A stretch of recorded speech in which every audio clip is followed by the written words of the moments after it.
Okay. Night's walking, I guess. Is it? Please tell me it's good.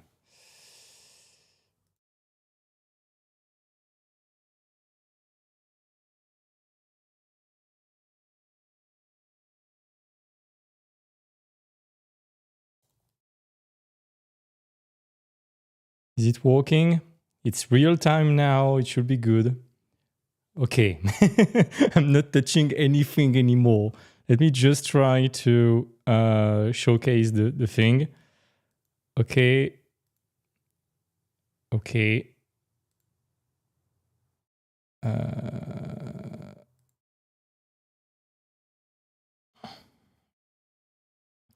Okay, I'm not touching anything. I'm not going to try showcasing the apartment. Okay, this is what is crashing the things. Is it good now? Is it good?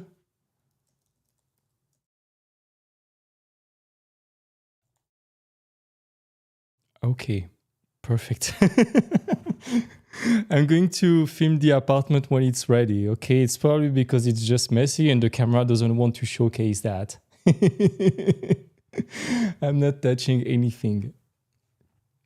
All right. Yeah, don't move. I'm not touching anything. OBS is fine. It's just the switching to the camera is messing things up. All right. Hope you're doing well. I'm sorry for the mess. I'm looking terrible right now. I have not slept that much that week. My eye pockets have eye pockets, as you might see. It's been very, very hectic moving things. I'm still surrounded with cardboards everywhere. The cat is freaking out. So yeah, finally moved to the new place. Pretty cool. Let's talk about answering your questions as it was planned for today. Just wanted to have something very chill today because I could not prepare that much. And the goal was still to do something. Will this be recorded? Yeah, it will be recorded. Don't worry. Just a quick announcement as always before we start. I've been discussing with David Kay. We will do a set of podcasts together pretty soon. It's going to be massive. We're going to address a lot of bullshit happening in the industry. It's going to ruffle a lot of feathers.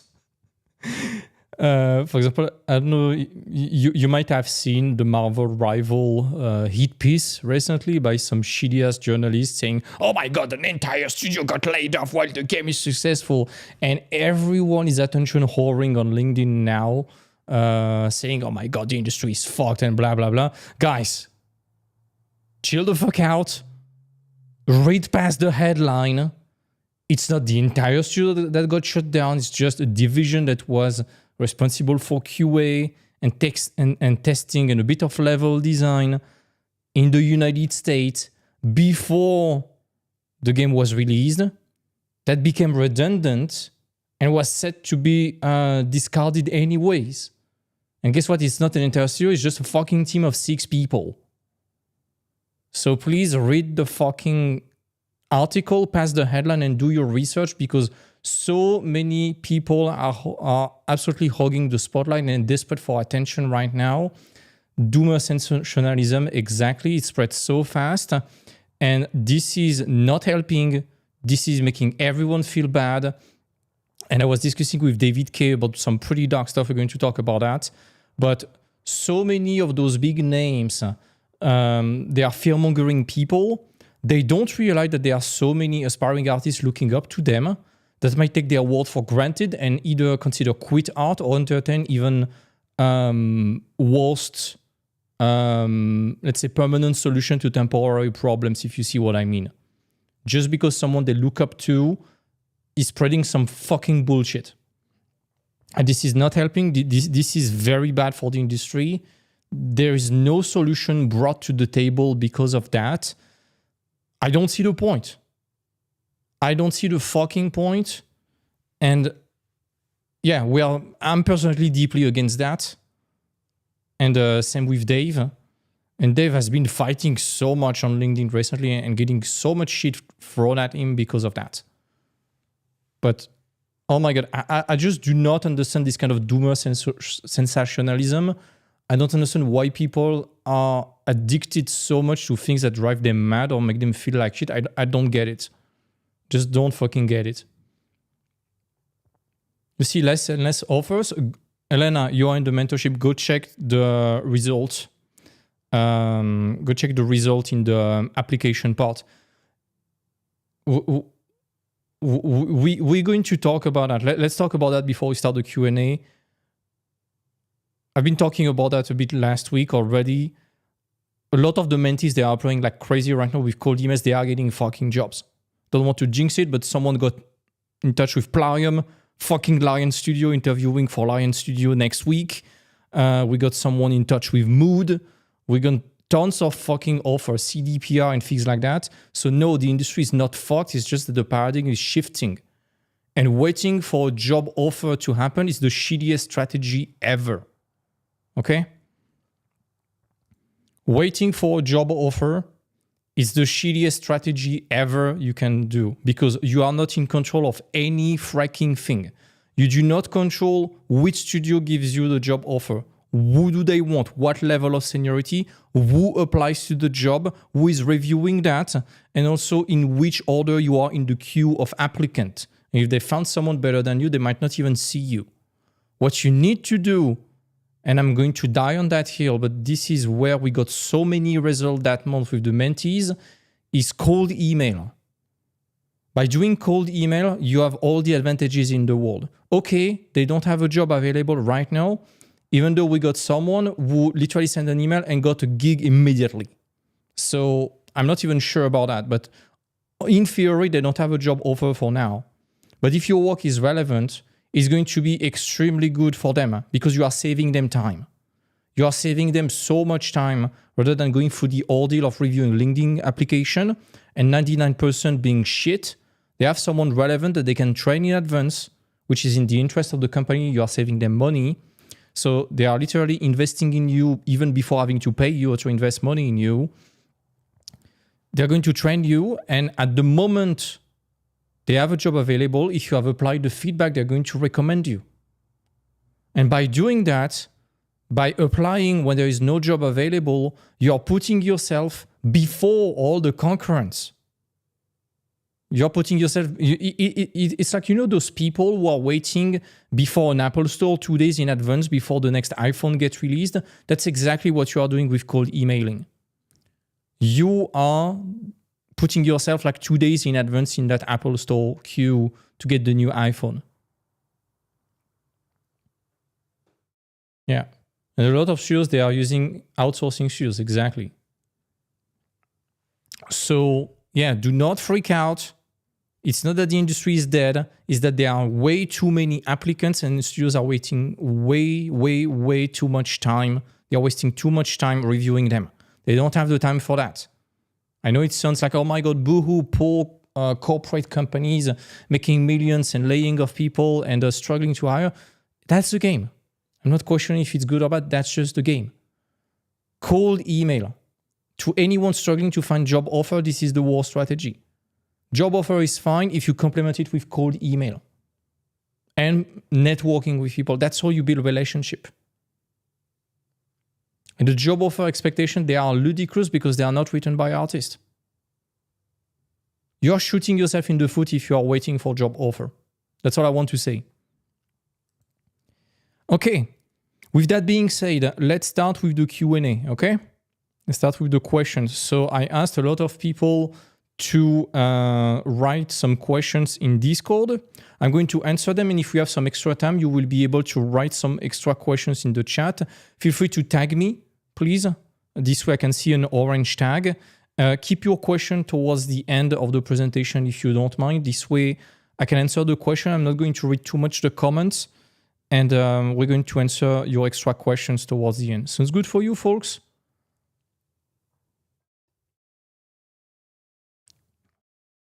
I will take that as a yes. Fantastic. Okay. So, first question by Elena. It would be nice to have additional preparation for IMAG. For me, this will be the first such event. It would be great to hear some advice on what to expect from the event and how to best prepare. Okay, so that question about how to best prepare for event. First of all, Elena, as I told you, you are in the mentorship, you have the video about that. But to summarize that quickly, a few checklists. 1, visit card. Let's talk about the visit card. On the visit card, your name, contact, and at the back, a QR code and a link towards your portfolio. Not your ArtStation profile, I said your portfolio. So let's say you have an ArtStation profile with 10 years worth of work, you create an album called portfolio, and that's the one you're going to link, okay? If you have to write a link, okay, write your profile, but in the QR code, write, put the link towards the portfolio directly, because the tag towards an album on ArtStation is a bit messy. If it's on your website, simple to write, very easy to access. That's all you need to do. No phone number. Don't give your phone number to strangers, especially if you are a woman. I heard, I had a very old student of mine. She was in art school when I was teaching in art school. She told me only years after that during the jury, she gave her card to someone, she received inappropriate messages from that person. So yeah, no phone number, please, on your card. There's no need for phone number. A studio is going to contact you through email or LinkedIn, not through your phone. Don't give your phone number to strangers. So that's for your card. Get at least 100 of them for an event. That's more than enough. 200 if you really want to be safe. Generally, in a lot of events, they're going to use apps like Swap Card or things like that. Nobody uses that shit. This is super cumbersome. You have tons of steps to access the app. It's so bad. Give a card. Give something physical to the person so they can remember about you. So that's the first thing. Second thing about showcasing your work. Have a tablet. I'm not sponsored, but an iPad. Get an iPad or a good Samsung tablet, but do not get an entry-level first price no-name tablet because it's going to have dog shit colors. Again, non-sponsored, but an iPad. If you can borrow it from a friend or someone, do it. Ideally a big size. Do not show. I'm so pissed when someone is showing me their work on their phone. This is so unprofessional. You're like zooming on things. This is so bad. Do not bring a gaming laptop either. It's very cumbersome. Have a tablet. Make sure also to, I know a lot of people on the iPad or on tablet, they like to have this kind of a paper-like screen protector. Remove it. Avoid, if possible, any kind of matte screen because it's going to handle reflection poorly. And those events, generally, it's in big places like cinemas or industrial areas. You have generally a lot of neon lights and it's going to scatter the light across the screen and it's going to be destroying your contrast and your colors. Next thing, you lock up the luminosity of the iPad to the max. And if you're on an iPad, you avoid True Tone, the things that is shifting the color, because it's going to destroy your colors. Printed portfolio, not a good idea. Not a good idea because the colors are not going to be as great. And generally the paper, either it's matte and the contrast is going to be bad, or else it's glossy and it's going to reflect everything. And you never know, a greasy fingerprint or something like that on the tablet, on the book is not the best. So I'm not the biggest fan of paper portfolio, even though it sparks an impression. Get a tablet, it's easier. On your tablet, make sure that as soon as you unlock the tablet, it's opening the first picture. I will ideally make a PDF, this way we just have to scroll, or else a photo album. I know that on the iPad, you can hardly make albums, so it's a bit weird. But make a thing where all your pictures or your portfolio are quarantined in the right order, and ideally you just have to scroll and swipe through them. Full res, of course. That would be it. Get something to clean your tablet, because there's nothing more disgusting in an event than handing a tablet with tons of greasy fingerprint. So every time you're done getting it reviewed, you grab your iPad, you wipe it clean, you put the first picture back, you lock the iPad, and as soon as you give the iPad to someone else, you just have to unlock it, and immediately it opens to the first page. You do not want to open the thing and have to scroll through your stuff and search your page and open it and it loads. Some people doing reviews, especially big names, they are very busy and they don't have time to waste. You don't want to piss them off. If everything is smooth, as I'm telling you, for the portfolio experience overall, the smoother it is, the better. The more professional it will look and the more prepared and proving that you give a crap about what is happening is going to show. That's the main thing. What about the account on their IAMAG website? Don't use that. It's useless. Absolutely useless. That's it. So yeah, minimal folio app is great. It's great. So that will be it for event for the iPad and all of that. Then you have an elevator speech. Make your research about the studios who are going to be having booths. Make a bit of research about the pros that you are targeting.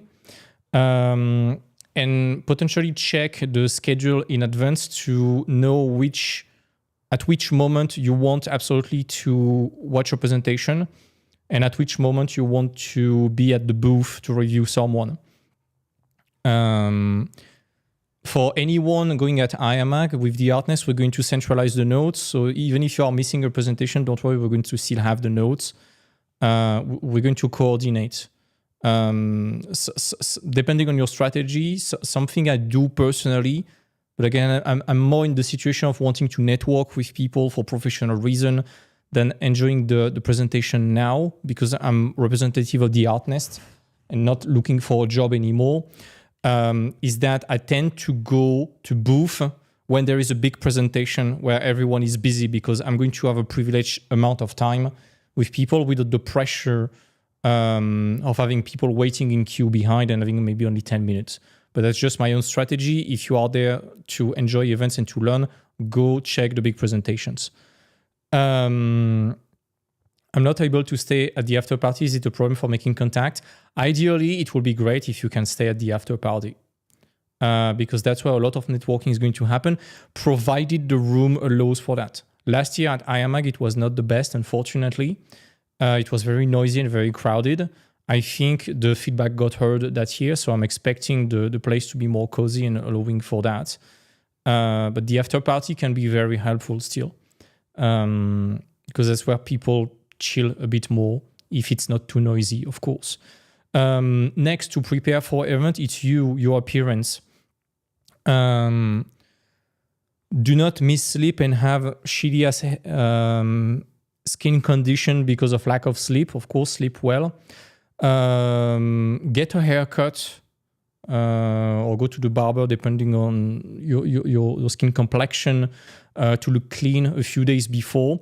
Get clean clothes. Dress smart casual. Not too hard. I'm not telling you to wear the cocktail dress or something like that, but dress smart casual. The thing I say in the video for the mentorship is always dress as if you were going to a date that matters to you. So again, no cocktail dress, no smoking, do not look like a penguin in a tuxedo, but look smart. As if you were having a date or a meeting with your banker, for example. That's the way I would say. I know we are artists, we are expressive, we have tattoos, colored hair, piercings, and whatever. It doesn't matter. I just want you to look clean. Because, how can I say? Whether you want it or not, people are going to judge you on your first impression. Always. We always judge someone based on the first impression, whether we want it or not. And if you look like you do not care about yourself, if you look like straight off of Asmongold's basement with a ketchup stain and a Baby Yoda t-shirt and a Mountain Dew stain on your beard, you're going to give the impression that this person is not taking care of themselves. This person is probably not going to take care of the project.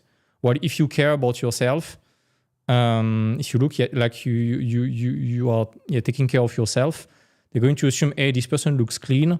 This person is probably going to be very careful with your project. That's very stupid, but that's how human works. And it's very important. That's very important. Besides that, it's just making your research about the studios, knowing what they do, having an elevator speech, and preparing just like for an interview. That's pretty much it for event. Now for enjoying the event, try to snipe the speech that you want to watch. Very important. And also, if it's very big, be there a bit in advance, like 15 minutes in advance, because let's say you have Jama or Fengzu doing a presentation, be there way in advance. Like Fengzu, I will be there 30 minutes in advance. If not, I will already watch the previous presentation just to secure a seat, and I would not leave. I will get some friends to secure it for me. We're going to organize with the Artnest crew. Don't worry about that. We're going to secure amazing spots pretty close to the stage. That's pretty much it regarding event. I hope it answers your question, Ellen. Julian was asking, also still related to event. Not sure if I was asked before, but just join in. What are, in your opinion, the best art events in the EU to make connections, and which events are not worth visiting? The ones not worth visiting, I cannot really tell. It's going to depend on your budget, of course. Some events are very expensive. If you send me a DM, I can get you a 50% discount for most events, by the way. Because the Artnest can give a certificate to make you get student discount if the event allows for that. We got it for IAMAG. It was fantastic to save $350 to a lot of students. But great events. If you can afford it, and I heavily encourage you to buy it.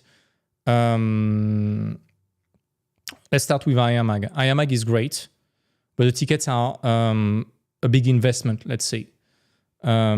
So generally, when IAMAG 2025 is going to end, the next week, the ticket for IAMAG 2026 are going to be released at 50% the price. So that's the moment I will get it, and I will utilize the student discount at the same time. So you get it at like $150, $200, something like that. That's the quote unquote cheapest you can get it. Otherwise, spending $700 to $800 for an event, it's a massive investment. I'm not telling you it's not worth it, but it's a massive investment, especially when you don't have any sizable source of income. So try to snipe it for cheap. Promised Land in Poland is fantastic. I might be invited to be a speaker there. I'm in touch with the organizers right now.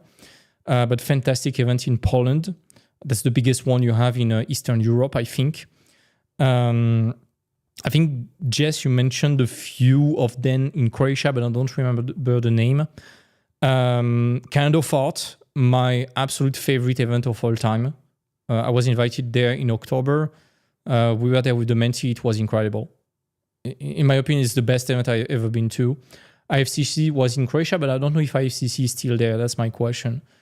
IMAC 2026 isn't going to be in Paris. Oh, interesting. I know there is one coming to Canada, but I thought it was an additional edition. Anyways, so Kind of Art, fantastic, very cheap. I think it's $75, something like that. Extremely cheap. Incredible event. The best one I've ever been to. Concept 101, if you can get a ticket, incredible. I think it's free, but you get randomly picked. Nonstop Barcelona, fantastic. Playgrounds in Berlin and Eindhoven, great too. That will be it. Yeah, Playground is great. Yeah, the tickets always sell out because it's free. Yeah, Playgrounds, I'm going to do my best to go to at least one of them. I don't know if I can go to the two of them, but I'm going to do my best to go at least one. The event mentioned in Poland, Promised Land. And there is also Trojan Horse, generally happening in Malta, Cyprus, or in an island, generally. A bit expensive, especially to move there. You're treated as if it was a 4-star hotel. I have never been to that one, but apparently it's great. Are these events mainly English-speaking? Yeah. Regardless of where they are, they're always mainly English-speaking. That will be it regarding the events. Next question. I have a question regarding turning my portfolio to similar studios. How exactly does someone do this? My goal is to aim for a studio like CDPR. So will I be looking at the outside of similar game companies, similar companies, dev pipeline, or something else? Exactly, Philip. As I was showing in the video, how to craft a portfolio that gets you hired, I explained that in very detail in that video. It's about asking yourself a list of questions, like the art direction. You start with the art direction of those studios, like the color, the lighting, the composition, the overlap, the shapes they use, etc., the color palette, the texture. Then you're going to do it with the rendering, like the lighting, how do they do it, the 3D, the texturing, etc. You're going to ask yourself those questions and isolate every of those questions. So have a look at the at that presentation. It's very long, it's very exhaustive. You follow it to the letter and you do it on 5 or 6 studios that are doing similar stuff. So let's say you pick CDPR. What is similar? Sony Santa Monica with God of War. I would argue Mood Visuals is similar. Horizon Zero Dawn is similar. Fable is similar. Baldur's Gate is somewhat similar. Everything at Ubisoft is somewhat similar, etc. So it's pretty easy to find 5 or 6 studios doing compatible stuff. Ideally, you want them to be compatible with your visa and also compatible with your level of seniority. So for the level of seniority, to figure out if they hire junior or not, just look at the artists working on those projects and check on their LinkedIn when they got hired. You do the math, and if they got hired with 3 years of experience or less, consider the studio is junior friendly. That would be my answer to that.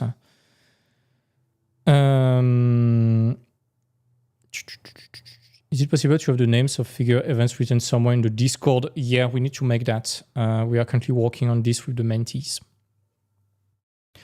Speaking of that, for IAMAG, we're going to make an IRL meeting the day before IAMAG.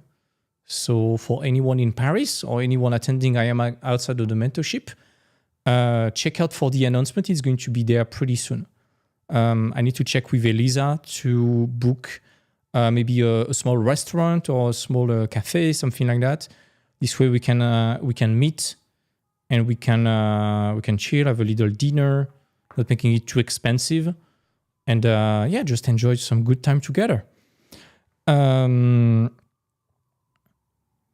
Next question by Flynn. General advice for targeting your portfolio to a section of studios, aesthetic and pipeline. When most of your top, seemingly most aligned preferences, at least in terms of AAA, don't seem to be worth betting on as of late. Example, Ubisoft. Okay, so if I understand that question, properly, I think there is 2 questions in one. To me, the first one is how do you figure out if the studio has quote unquote a future or not? It's going to be very simple. Let me share my screen. Let me show you how I will do it personally. Okay, so the way I see it,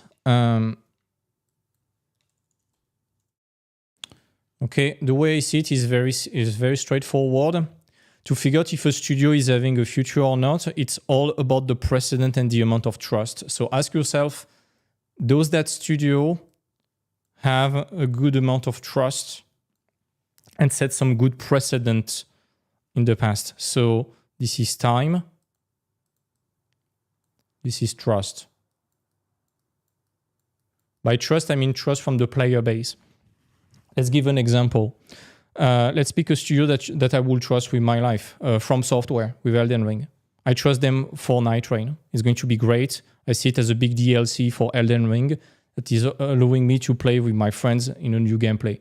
Would I trust Larian with the next game? Absolutely. I don't give a shit. Even if it was $150, you will get my money.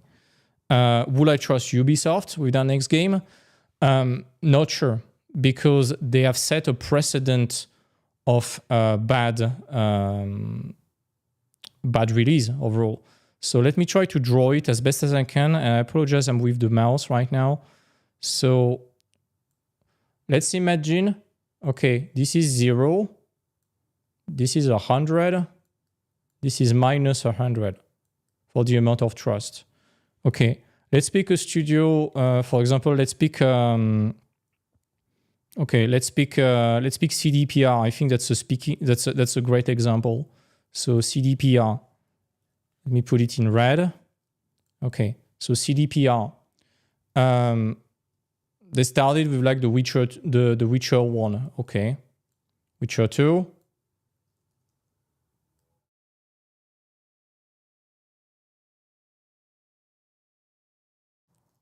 Witcher 3.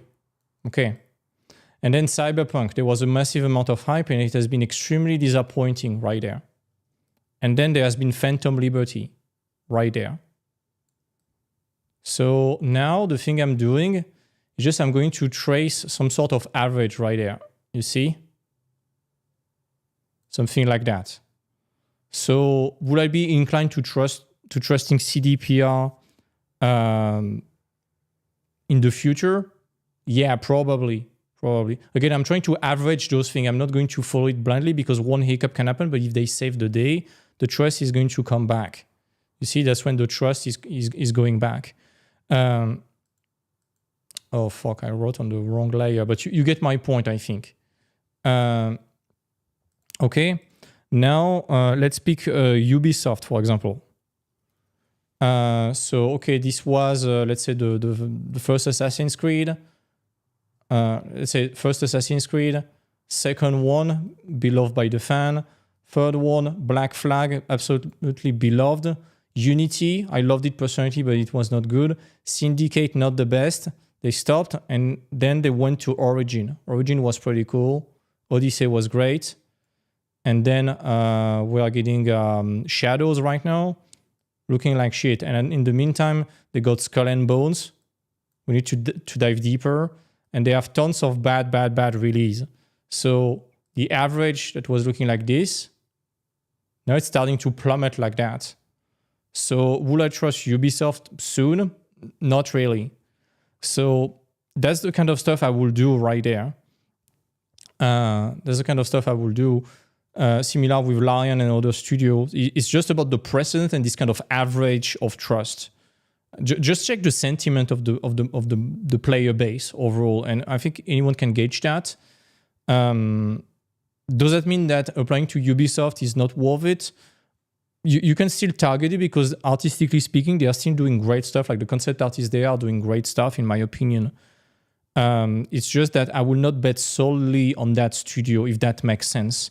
That's why I will pick other ones that are similar, like Sony Santa Monica, Mood Visuals, Guerrilla Games with Horizon, Larian with Baldur's Gate, etc., CDPR, etc. I hope it makes sense. I think it answers the question. Okay.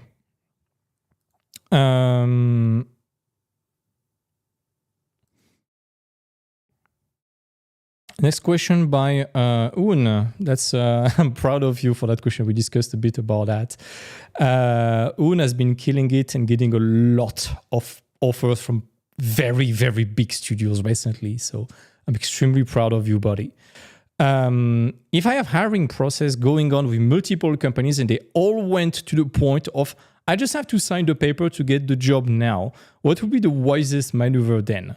My concerns regarding the situation above is 1, how to back out of the other deals that I won't be taking out aggravating the companies. 2, how to maneuver in terms of timing when I don't know the exact result or schedule from multiple companies. For example, I was successful with Studio A and they're asking me what I can sign the paper. I'm waiting for a result from Studio B or C that I want to join more than A. I don't think something like this was covered in the mentorship video week 4. Yeah, that's because it's a very first world problem to have, but let's cover that right now. If something like this is covered in other part that I miss, just let me know. Yeah, Un, you were in the V1. In the V2, I'm talking a bit about that in week 5. So have a look at week 4 and week 5 of the V2 of the mentorship. You're going to learn a lot of new stuff. But to answer those questions, first of all, that's amazing. Second of all, to everyone looking at that, saying, yo, I wish I had that problem. Guys, that's something I want it to be embedded in your skull. The moment you are in the best position to get other jobs is when your schedule is full. When you already have a job, you can afford to try to negotiate very aggressively for other studios if you network for that. You don't care because you can afford to lose that deal because you already have a job. But if someone wants you, They need to pay you more to give you a better situation than what you currently have. Otherwise, you have no reason to move. So they have to give you better.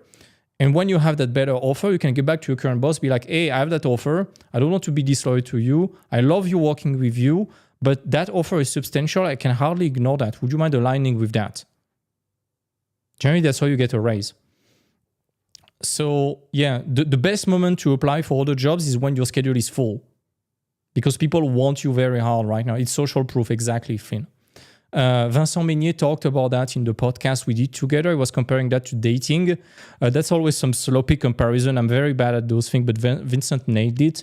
He was saying something like, when you are single for a very long time, it's going to be harder because people will be like, hey, there might be a reason that person is single for so long. There might be a problem. Well, when you are with someone, strangely, the entire world wants you because they might tell them, hey, there might be a reason that this person is with that amazing person. It might also be an amazing person. Sorry for that sloppy comparisons. Vincent did it way better than me, but I think you get my point. So yeah, you can afford to be very aggressive, set precedent, and that's how you increase your salaries. You cannot afford, especially in today's paradigm of the industry, to be to have one job and be like, okay, let's chillax, let's not apply, let's just soften up. No, you can't. So many people learn the hard way about that. So people working for 15 years at Blizzard or Riot or Bungie who got laid off and they don't even know how to apply anymore. They have nothing in their portfolio because everything is under NDA and they are fucked. You can't afford to do that. We're in a mercenary paradigm today. And in my opinion, you're going to see more and more potential, not turnover, but people swapping jobs and swapping companies in the future, and companies soliciting you for a few time because we're going to enter a mercenary mindset. It has already been the case in the last 10 years, but it's just going to be even more. It's not bad. It's just that you have to actively look out for jobs, and it's not taking that much time. I'm going to release that documentary eventually about those applications because Un is one of the person who applied the most aggressively. Guess what? He's getting 3 offers on the table right now at minimum. So to answer your questions, Un, or to back out the other deal that you will not have.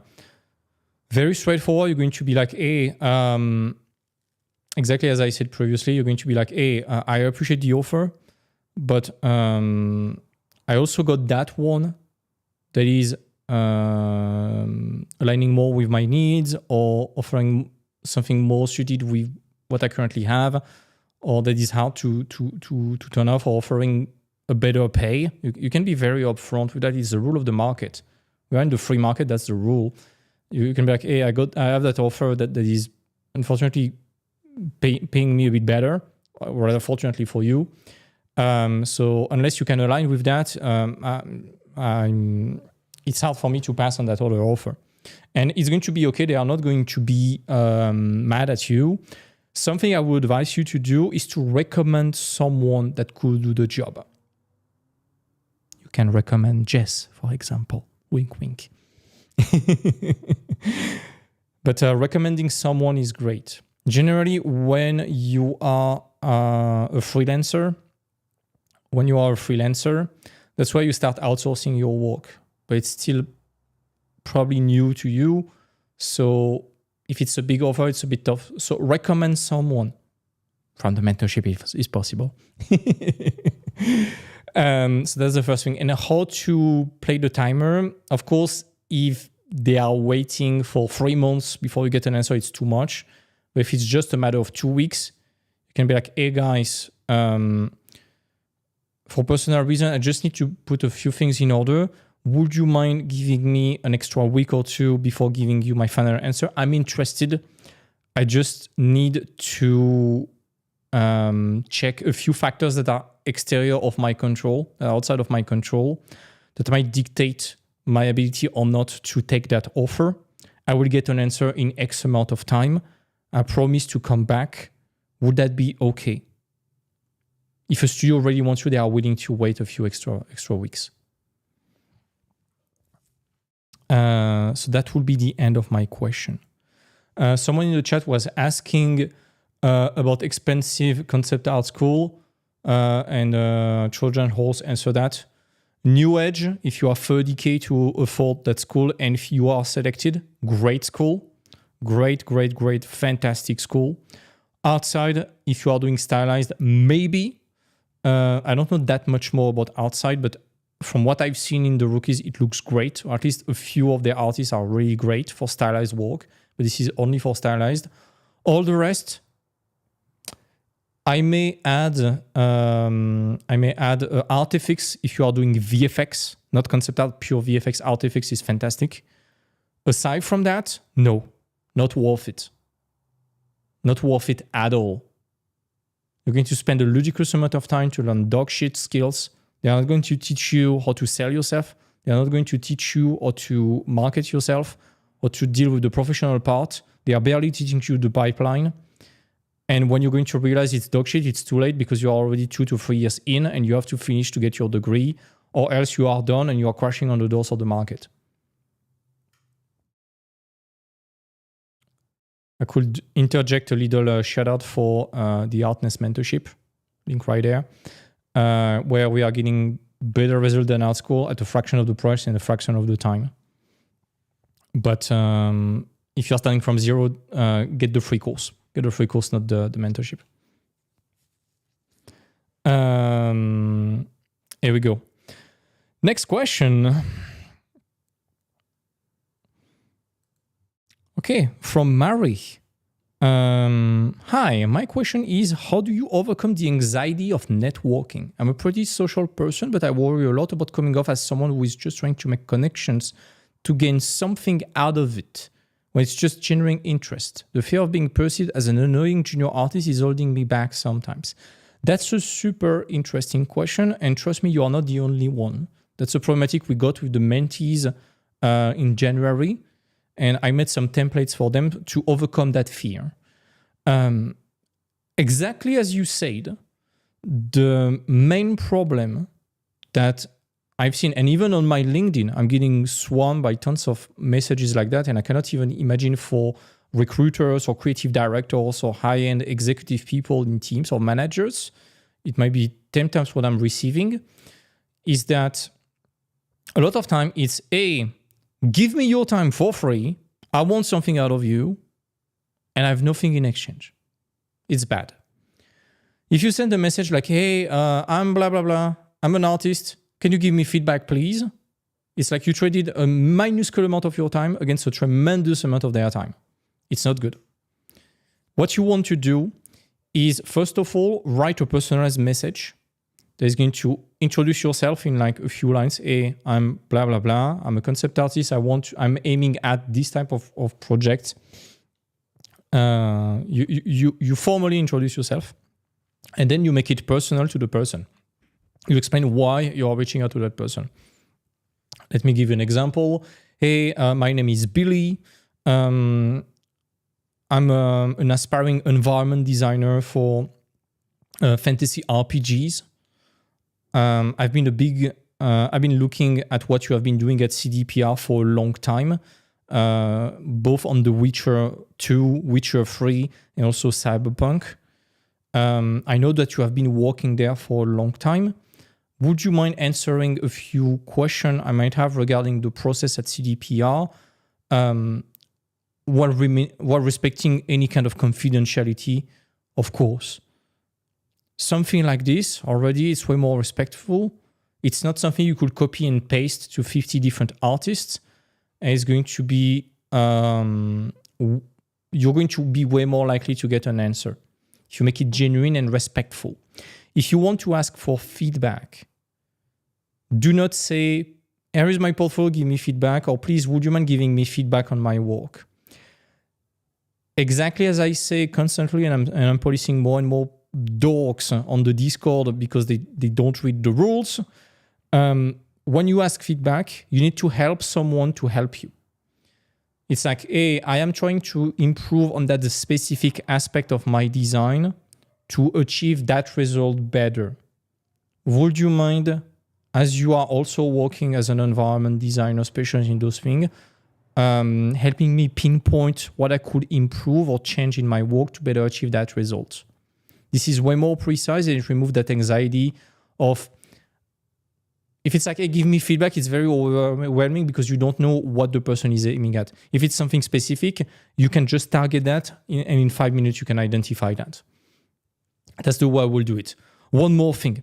If someone gives you feedback, your main priority is to first thank them a lot and apply that feedback and send you a substantial update. Very similar to what Varun A did recently, or what Rasus did recently in the feedback. I gave him feedback last week. He applied to the mentorship, showing me an update. Same with Christina. Both of you, in the same day, you showed me an update based on the feedback you got.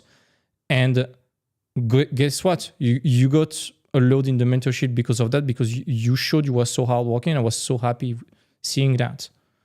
And nothing pleases more a professional giving feedback than someone who reached back to them and shows them the result. It's going to feed a positive reinforcement loop because their effort, the time they invested in you, giving you feedback, was worth something that is tangible. So you are giving them an incentive to give you even more feedback in the future, and that's how you build relationship with them that are genuine. That exactly, Trojan Horse. That's how I got mentored by Jerome, by the way, applying feedback. Jerome is from Mood. He's probably a very expensive artist, and he's mentoring Trojan Horse. So that's what I'm telling constantly the mentees. Your goal is not to get something out of the people. It's to use that question of feedback as a little hook, as a little bait, not in a disrespectful way, but to build a relationship with them beyond feedback. Does that make sense? This is just the entry point. This is the foot in the door. But then you are not there to extract something out of them. You got feedback. You are there to prove them, hey, I'm a good person. I'm respecting your time by showing you that every time you give me feedback is granting results. And this is how someone is willing to recommend you in a studio later. Again, to get back on that question that we had before, like, oh my God, where to find job offer? I see less and less job offer and blah, blah, blah. Guess what? 90% of the jobs, they are not in job offers. They are through sheer recommendation. Before giving a job offer online, they're going to reach out at everyone in the studio like, okay, guys, do you know someone who ticks those boxes? Is there anyone you can recommend? That's what happened recently. Mood Visual contacted me. It was Christian from Mood. He was like, hey, do you know any senior character concept artists? I recommended Un. I recommended Jess. I said, Jess is not a senior yet, but give her a shot. She's amazing. Guess what? Un got contacted by by Mood. Share recommendation. Same with Mark Molnar. Mark Molnar was searching someone for hard surface. I sent him Marnix. I sent him Catsper. I sent him Chris. I think he contacted at least Marnix and Catsper, if I'm not mistaken. At least Marnix. Catsper, I'm not sure. That's how it works, recommendation. Marnix got some jobs recently. He recommended Catsper. It was even before Catsper joined the mentorship. He just secured his spot and he got a job even before starting the mentorship. That's how recommendation works. And it's very, very important to build those relationships. Relationships that's as precious as your portfolio. I hope it makes sense, Mary. But you pinpoint the problem. A lot of people, it's like they are trying to extract something from you. They are trying to disguise as a nice person just to extract things from you. It's very disgenuine. People feel tricked. And they lose the trust that they have in you when they discover that you are wearing a mask and trying to manipulate them into believing something about you. Again, if I may attempt in a very sloppy way a comparison with dating, kind of similar to the one I made talking about what Vincent Meunier was saying regarding jobs and interviews being dating. It would be similar to wearing a mask. Like posing as someone you are not, and then at the right moment you're going to flip and switch with that person trying to extract something from them. That person is going to be like, wait, I thought we were friends and you had weird intentions from the beginning. You're a fucking weirdo. So yeah, that's the thing. So genuine relationship. You're using the portfolio as an excuse to build that. I hope it answers the question. That was a fantastic question, Mary. It's going up to a person to date and he's just saying, so what do you think of my A? Yeah, yeah, a bit like that. It's very sloppy. It's very sloppy, and so many artists, again, I need to talk about that. This is probably going to be, you know what? Let me write it in my notes. Holy Trinity of professional. Next week, we are talking about the Holy Trinity of professionalism, which is understanding the pipeline. Oh, why is there a bubble? That's weird. Understanding the pipeline, social skills, business skills. This is the social skills. If you do not understand the pipeline or your technique is not good enough, you're going to get shitty jobs. If you're still social and a good person, you're going to still have jobs, but shitty jobs. If you have social skills, you have a good portfolio but zero business skill, you're going to undersell yourself. You're going to be way below what you could earn in terms of money. That's what happens a lot with people joining the mentorship. I'm like, how the fuck are you not at $500 a day? Like, own body, $400 a day minimum. You deserve it. You really, really deserve it. For Western studios, of course, but you really deserve it. And let's say you have business skills, you have amazing portfolio, but you are shit on the social part, you are an awful person, you're going to be blacklisted from the studios.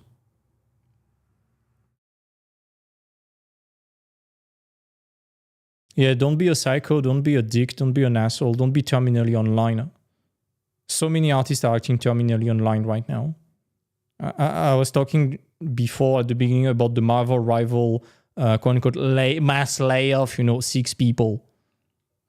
I know layoffs is bad and everyone should be treated as human beings, and I wish nobody to lose a job, but it's not a mass layoff. It's not a precedent like, oh my God, your game fail, fire, your game succeed, fire too. No, it's not like that. It's just that those people were redundant. They were not needed anymore for the development because the game is live. They were there to test the game before it was live. What would you say is the most important of these 3, even though all are important? Being a nice human being. I think that's... Well, now that I say it... Okay. That's for a further discussion for next week. But I think the most important is the business skill. Because with business skill, you can retro-engineer what they want from a portfolio, and you can also retro-engineer that it's important to be a good social person. I'm going to explain that. Next week, we are talking about art from the business perspective. Talking about jobs from the business perspective. Okay. It's part of my... It's going to be a great interview. It's going to be pretty interesting. That's how I built the mentorship. I built it not from an artistic standpoint, but from a business standpoint. It's like, okay, you want to sell anything in a business, you want to run a business that works. You need, first of all, to identify in your audience, in your client pool, in your ideal customer, a problem that is painful and urgent that they have. And you're going to bring a solution. That solution is going to be packed into an offer. It's going to be packed into a product. That is going to be packed into an offer. And that's what you're going to sell. If there's no problem, and that you are not solving any problem, you cannot spark any sort of interest. So that's everything we have done. We start from, okay, this is a studio. What do they want in terms of style? What kind of problem do they deal with the type of game they are making? What is their pipeline? Okay, that's the analysis of the problem and the ideal customer and what they want. Then let's do the comparison with the concurrents, which is the artist working there. How do they do it? What is making them so successful? And how can I bring something at least as good, if not better, or else different, that still brings value to that studio? That's how you extract the best from them, but you still bring your creative flavor to your work. That's why fan art is not working. It's just you are trying to mimic, you're trying to do a counterfeit version of what they are already doing, and it's not working. Next, how do you pack the offer? Which is, how do you plan the portfolio? Week 3. Week 4, how do you do marketing and acquisition? This is exactly what you do. And with marketing acquisition comes sales, which is interviews and the hiring process. And week 5, this is the equivalent of how do you scale your business. Once you are hired, how do you get several jobs like Un or like Marnix? I build that entire mentorship from a business perspective, not from an artist perspective, because nobody gives a shit about art. Art is just a product eventually. And I'm the first one to love good art, don't get me wrong. But first of all, we are professional. We are dealing with an 11-figure business, hundreds of billions of dollars business per year. The rules of business apply. And the fact that it's art, it's not, does not mean that we do not abide by the rules of the world and how it thinks. I know as artists, me first, we want to think that art is different, that we are special, that art has something divine to it. And I still believe art is something very special. But it's not special to the point that reality and the rules of the world do not apply to it. It just applies in a very different way than the rest, but the first principles behind are still the same. It's very important that artists become more aware about that, and no fucking body talks about that, unfortunately. And that's why you see so many people bitching and whining on LinkedIn about not getting jobs, and you see their portfolio, and in just one picture, you understand that they have zero clue of how the business works. And if me, as someone who is just running a mentorship, not even in working in studios yet, I'm working for studios, but not in studios yet, can see that. Imagine studios who are dealing 24/7 with applicants. They see one picture, they close your stuff, and they have seen enough. They are way sharper. They are even sharper than me. And still, I have reviewed I think I have reviewed over 100 portfolios since the beginning of the year, and probably over 1,100 since January last year. So the problems are always the same. And I wish I could one day review the applicants of the mentorship that have been turned down. I don't know how I could do that because I don't want to sound disrespectful or something like that, but it will be super interesting to show you why that person is not getting a load in the call. And it's not even for that. It's what are the fundamental problems in the portfolio that will also not get them jobs. We will see how to do that eventually. That will be interesting. Sorry for the tangent about that. Okay, next question. Next question from Maki. Hi, Tim. I remember you mentioning that people underestimate how much time good concepts take. You mentioned some of them take 80 to 100 plus hours to make. I've heard similar things with splash art and general illustration. At the same time, I feel a discrepancy in the perception people, myself included, tend to have about time and deadline in the industry. So my question is, do companies give that much time to their artists to come up with a concept for the 3D team?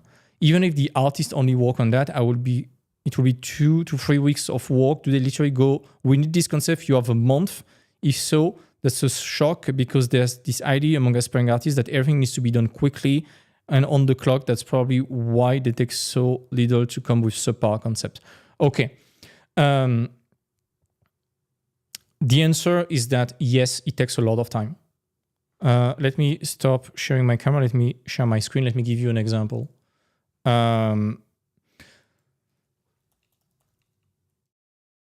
Let me just open a random ArtStation. I'm not connected to it, so this is a Virgin account ArtStation. Okay. I would like to see something from production. Okay, Star Citizen. Okay, whatever. I don't know that person. Okay. But this thing, there's no way it has been made in 2 days. You see how much work there is for that station? How many keyframes and variation? The sketches. Some people might think, oh my God, I need to do that, all of that in just 2 days. Maybe that picture is going to take 2 days. And even when someone says that picture is taking 2 days, there's a massive intellectual fallacy that is happening, which is that person built that scene and designed everything and rendered everything from scratch in 2 days. No, it's probably the person press rendered and then painted on it in 2 days, or maybe had the concept already, modeled it quickly, press rendered and photo bashed it in 2 days. In that case, that's reasonable because the design is already done. You have no back and forth with the client anymore to figure out what is right and wrong. What is going to take time is not those pictures. Those pictures are pretty fast to make. What is taking time is this. And it's not even the technical execution, it's the back and forth between you and the client or the art director and trying to try stuff. And right there, we are not even seeing the failed experiment, the sketches and all of that. Let me pick Una, for example. It took a fuck ton of time to make those because we had those sketches. And it's just a fraction of what has been done by Un. Same right here. Those sketches is what is taking time, and the discussion to refine them. We refined them several times to get them ready. And then when we arrived there, it was just rendering. It's not the hardest part.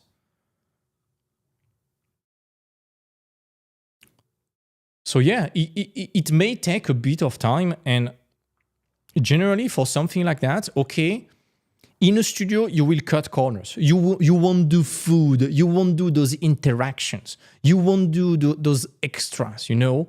Maybe even those things, you won't do them because they just need, okay, sketches, main character, render, turn around. That's it.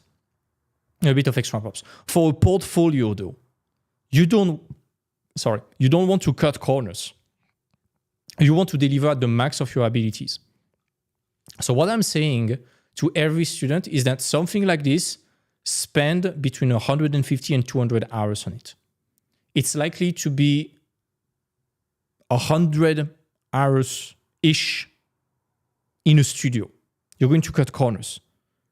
But the reason is, in a studio, you don't have to make it fancy. You just have to make it good enough for the 3D team. In a portfolio, you have to make it as good as you humanly can, because this is the only shot you have at getting hired. So you have to over-deliver and blow their fucking mind. Does that make sense? I hope it answers the question. But yeah, any pictures that you see there, again, I don't want to make assumption, but something like that, yeah, you can probably make it in a day or two. You kit bash that spaceship, you make one, you duplicate it 3 times, press render, a bit of fog. Yeah, something like that can be made in 2 days. But that's because it's probably something done for fun without an art director. With an art director, just for the design itself, it will take at least 2 weeks. And that's also why it's very important to track your time, folks. You want to track your time because you can give a breakdown of every step. So a question that people may ask you regularly is how much, in interviews, is how much time do you spend on this or that to make that picture? And there's no right or wrong answer. If it's just the picture and the rendering, you can say, yeah, I made that picture in 2 days. They're going to take it for granted. But you can also say, well, before making that picture, I had a full breakdown, and eventually it took a month to come up to that picture. That picture itself took 2 days, but I can give you a complete breakdown of every single step over the previous month to come up to that result. And that's very, very different. Does that make sense? I hope it makes sense.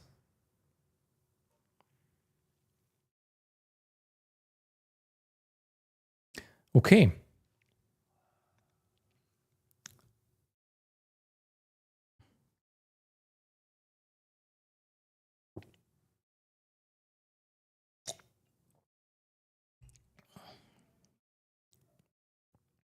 Is this 100 hours consecutive though? Because we all have a life. No, it can be across months. A lot of people in the mentorship, they have jobs on the side, they are working. They are not working full-time on that. So it might be 2 hours per evening, something like that, scattered across the month and a half. That's totally doable. It would be foolish to expect someone to commit full-time to a mentorship. It's crazy. That's what I don't like from art school, is that you commit to that and you don't make money. Technically, you are young, so you don't have to make money yet.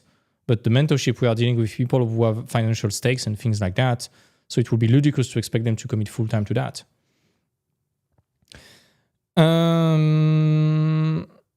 Glad you liked it, Mackie.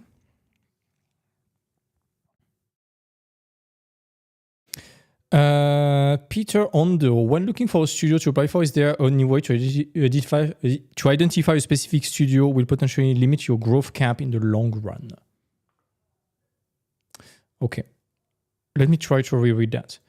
Question from Peter. When looking for a studio to apply for, is there any way to identify if a specific studio will potentially limit your growth cap in the long run?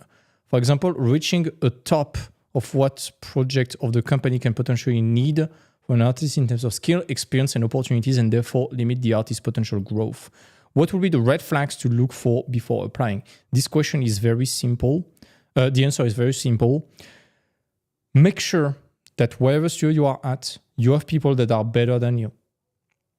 If you are the smartest people in the room, you are in the wrong room and you won't learn anymore.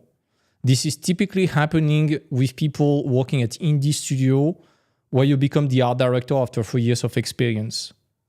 And technically, you are the art director, but you are just the only artist. You are the only concept artist at the studio. There's nobody to mentor you. You're not going to grow.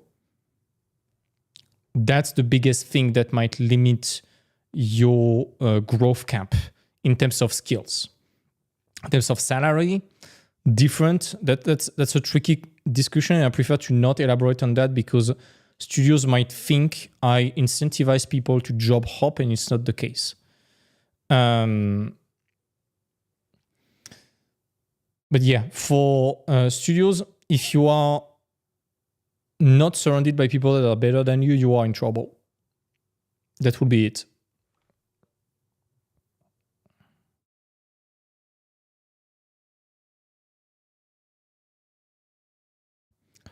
Next question from Ellen. I have an extra question. I am making props for my character and they would include cosmetics such as theatrical powder. Is it possible to use photos for collage and overpaint of existing jars from the 19s, etc.? Or does everything always have to be 100% original? No, you want to make it from a photo and potentially mix several stuff together to create something new out of that.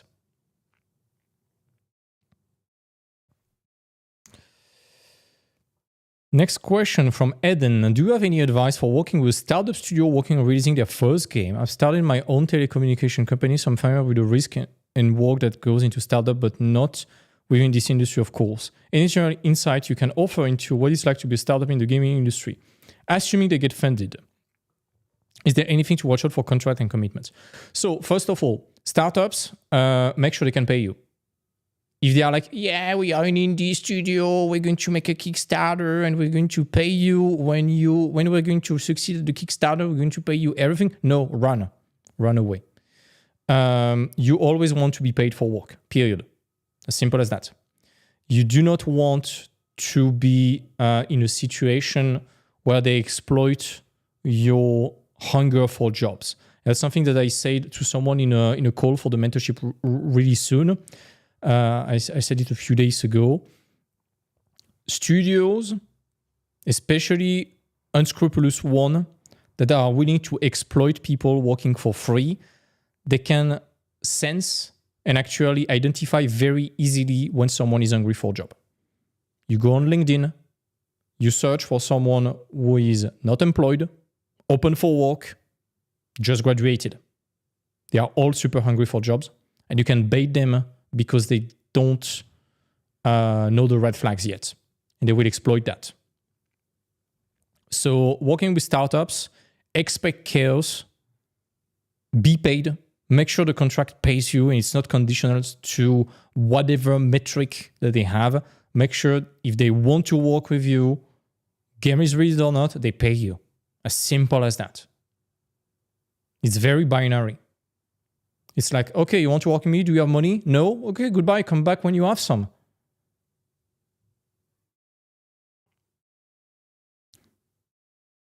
That's pretty much it. That's pretty much it.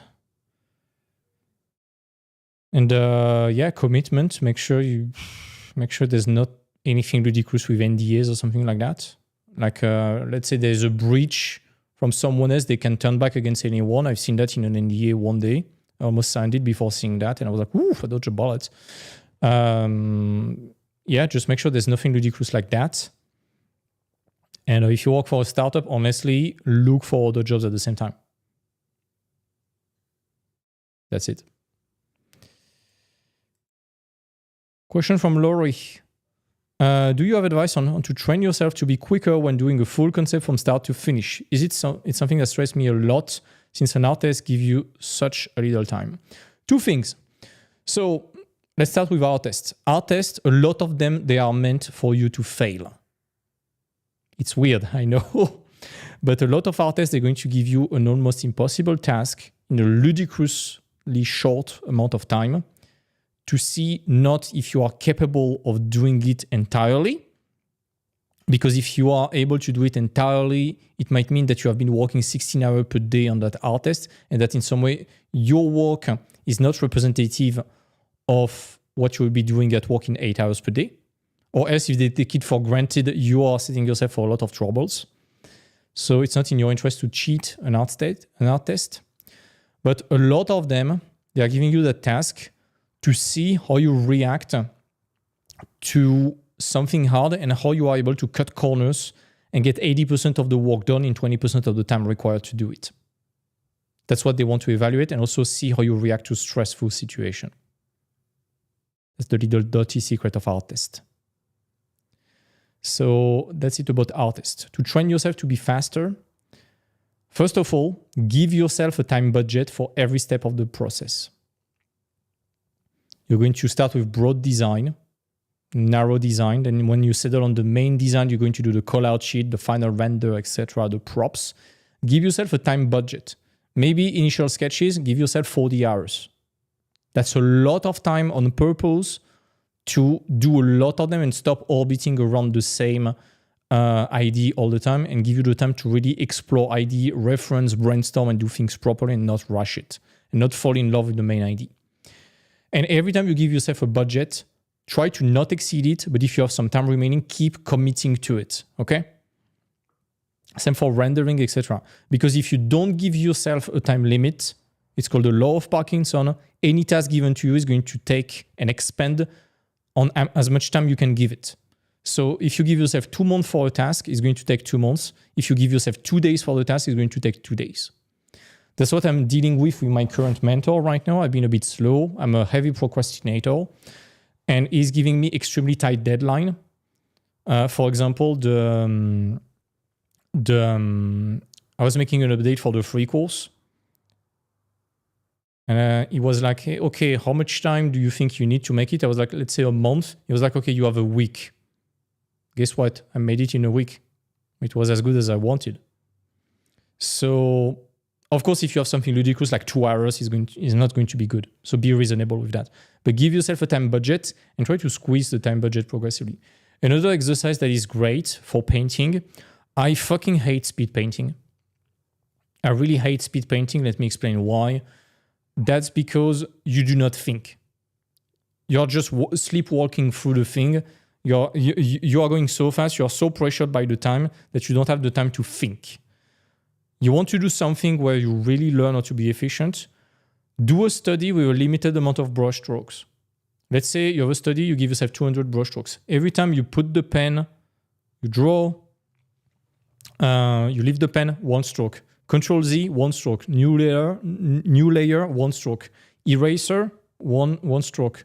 Select with the lasso, 1 stroke. 200, no more, no less. You're going to realize you can do it extremely fast. And it's like drawing with a gel pen without lifting the pen. You paint a bit in like a wireframe. It's going to force you to slow down and to make sure your brain and your hand go at the same rhythm. It's something I learned from Anthony Jones. It was extremely important. You need to slow down a lot. And you're going to be way more efficient, paradoxically enough. Try something. Pick an old video from Feng Zhu when he's painting. Pick a video from Anthony Jones. Put the two of them side to side and let them run for 10 minutes. They both get pretty much as much stuff done in 10 minutes, except that Feng Zhu looks exhausted. It looks very stressful to watch, and Anthony Jones looks extremely relaxed. The reason being, Feng Zhu is noodling a lot. He's being very chaotic, and he has the stamina to do that. Anthony Jones is making sure every brushstroke is accurate on the first try. That's how you become not faster, but more efficient. It's all about efficiency. I hope it answers your question, Laurie.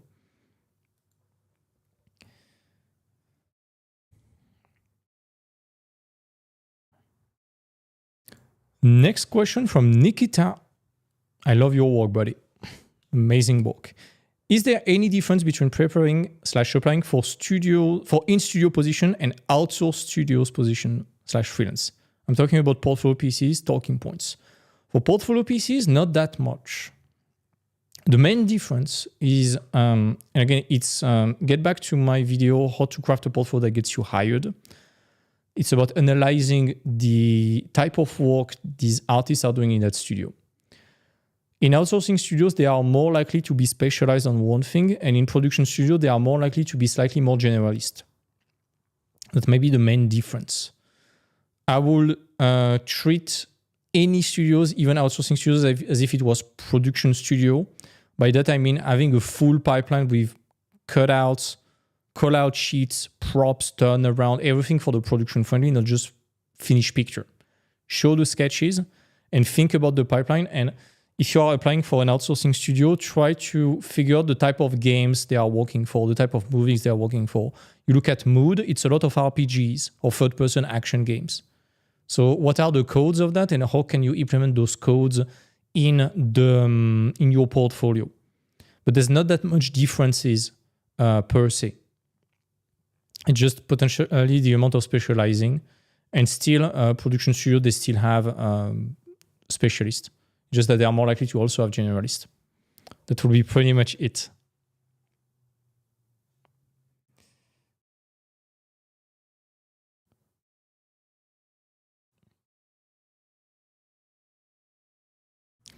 Where can I find more information on broad and narrow design somewhere? I think in the video about brainstorming, and it's going to be in the preparatory module of the mentorship. Oh, speaking about that, I was discussing with my mentor about releasing the preparatory module, and we are conflicting on that. I want to release it, and he's like, no, you should not release it. So we split the difference. We were like, okay, let's try to release it temporarily. Guys, this is a quick tangent. Give me a sec.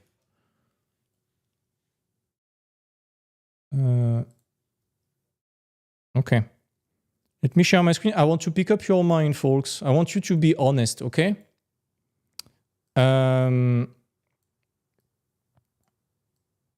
Okay, I hope you can see my screen. Okay. So this is the preparatory module from the mentorship. It's been a mega banger for a lot of people. I think if Christina, you there, no, you did not get it yet, but all the mentees, Ressus, and a lot of people can confirm this is great. I'm considering releasing that because it's teaching you anything you need to understand how the industry works, what it's expecting, understanding the pipeline, and how to solve every step of the production pipeline, and also giving you a framework for the full design process. So how do you brainstorm? How do you gather references? How do you start with the broad design, which are the early sketches? How do you narrow down those designs to eventually arrive to the main one? How do you do the callouts, the props, the final render? How do you add value? And also tons of questions. I think we did a stream about that. All the questions to unstuck your design. And case studies about portfolios, and also the good the good mindset to have when approaching portfolios. It's what I give to all the future mentees before they join. So we get, let's say, 85% of the theory done, and we can focus more on the homework. If it was released for, let's say, $150, and in addition to that, if later you apply to the mentorship and you get allowed in that, I remove that $150, would you be interested in getting it? I want you to put a 1 in the chat. If right now, if I was making that offer right now, you will buy it. I want you to be honest about that. Just to know if it's worth it releasing it or not.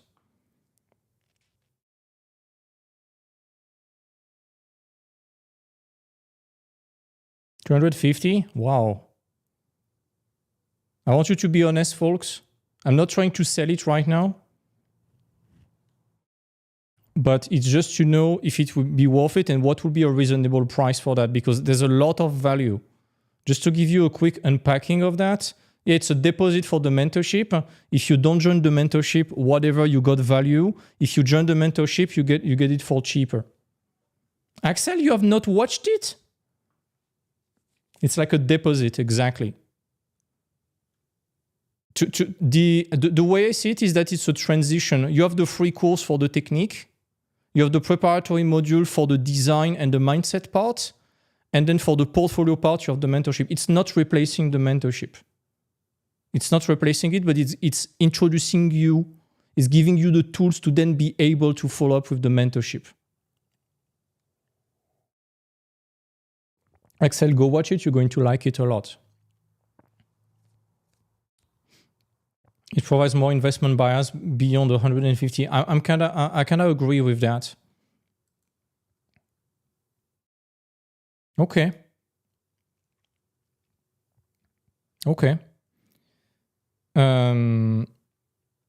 Let me just give a quick rundown of that, and then we are going back to the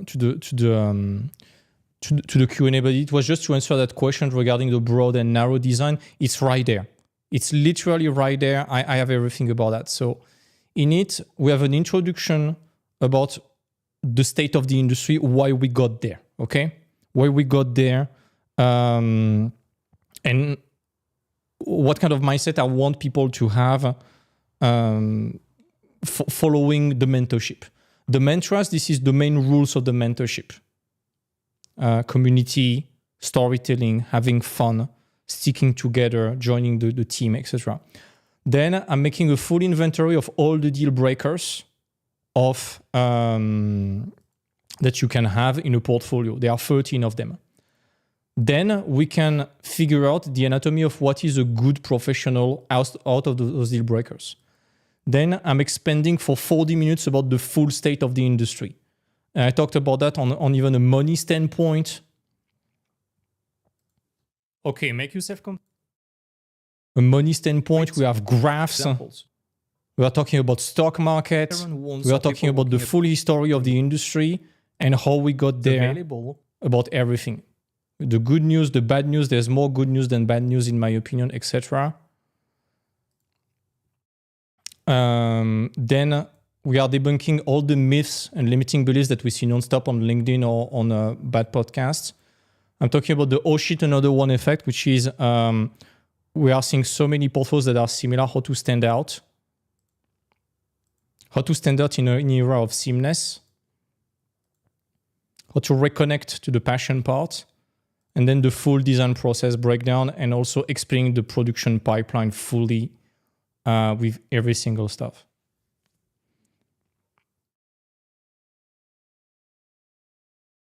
Yeah, remember, Elena, that I gave it to you before. I gave it to you before the mentorship.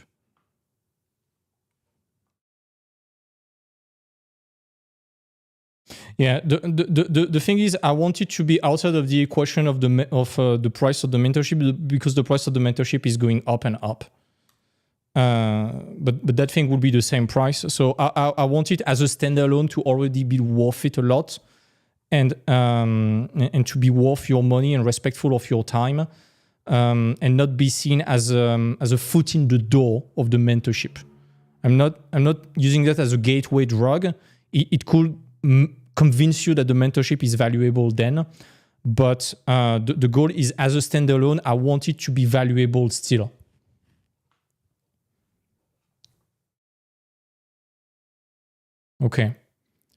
Okay, you know what? I'm going to consider releasing it temporarily for the next stream. In that case, let's see how it goes. Let's see how it goes.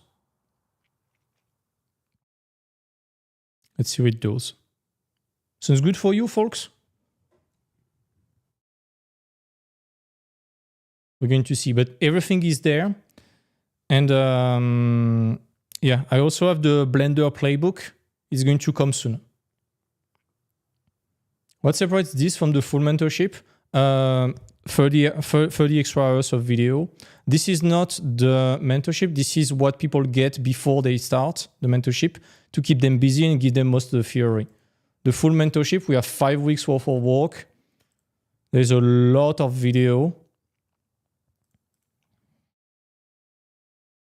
Week 1, we're talking about all of that, and all of that, and all of that. Week 4, we're talking about the full hiring process. There's like 13 hours of video, etc., etc.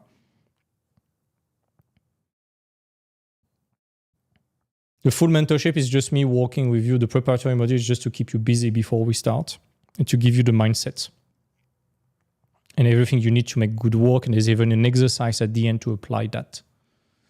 Okay. So I'm going to see if I can release it next week. I'm going to release it just for the weekend. And let's see the number and let's see if it will be worth it in that case. No, there's no sources that gather that. Anyway, enough of that tangent. Let's get back to the Q&A, folks. I apologize for those watching the replay. It was just a random discussion with you. But this way I can test the water a bit. Again, I'm not really doing that for the money. It's just because when it's free, people don't pay attention. And it's also to get people engaged in the process. It's also retributing a bit of my work and allowing me to reinvest it in the mentorship. Okay, next question in that case. Okay, beginner question from Kinza Malik. I have a few questions. I want to become a concept artist. What major step do you think should I follow to become one? First of all, get the free course. Second, consider getting that little extra module. You can get it at any time, whether you are a beginner or more advanced. It's going to serve you in any case. But yeah, the free course. Just follow the free course. You have a full curriculum. No need to buy an art school. Follow it. I want to purchase the lifetime membership for FireMag. Is it worthy enough to invest in it?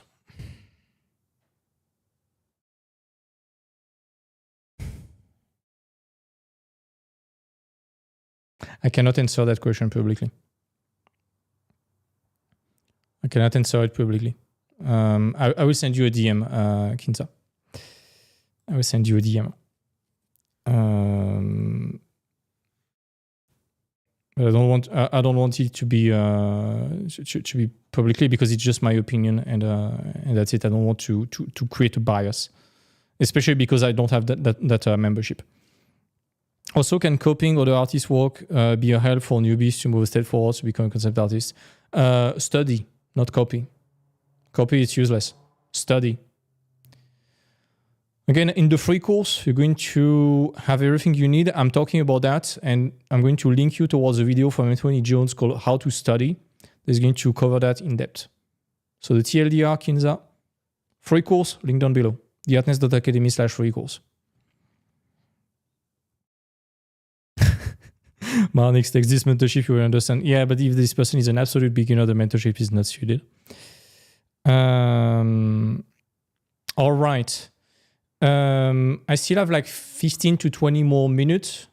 Any question in the chat? How long does it take people to do this prep before they start the mentorship, or is it alongside it? As long as they watch the videos, that's fine. The exercise, again, is just to keep them busy if they want to do something. That exercise can be done in 4 weeks. So 150 hours. It's up to you. But sometimes I'm onboarding people at the last minute, like maybe 2 days before it starts. I'm just like, okay, just watch the video. That's enough. The exercise, again, we're going to apply that in the mentorship too, so that's not a problem. If you are applying to work with a studio in a different time zone, how would you go about getting rid of studio's fear of time difference? Would it be a problem before they say no? It's always a big problem. It's not impossible, but you generally have to accommodate for them and not the opposite, unless they really, really want you. But you are the one accommodating for that, so prove you can accommodate. If you say, hey guys, I'm going to stay up at 4 a.m. for you, they're not going to accept that because they're going to be like, okay, this person is going to live backwards, is going to be absolutely wrecked eventually. I know it's very tough for people in like Australia or Asia wanting to work with Europe or US. There's always a moment where it's possible. You just have to figure it out and not make it a ludicrous time. I remember when I was working with Chinese clients, China versus France in terms of time zone is not the best. So I had to wake up very early to catch them up at 8 or 9 a.m. my time. It was the end of their day. Would it be a good idea to start as an intern concept artist? If you can start as an intern, yes. Yes, because they are paying you to train you. You're getting paid to be trained. This is great. Internships are great. Perhaps a bit more on how much to specialize to studio, how much aesthetic, and how much of a particular pipeline when aiming for an average multiple studio. That's why the studios needs to be similar, and it's hard to quantify, especially because those numbers does not mean anything for art. But I would say if your work is 70 to 80% relevant to the studios, that's good, and keep the 20% wiggle room to implement whatever you want. I think it's wise to go to a fashion design college if I want to be a character concept artist. No. You're not going to be centered around concept art.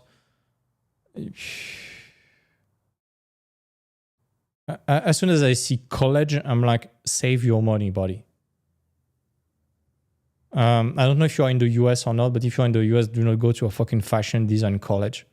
You're going to be like 300K in debt for fucking nothing.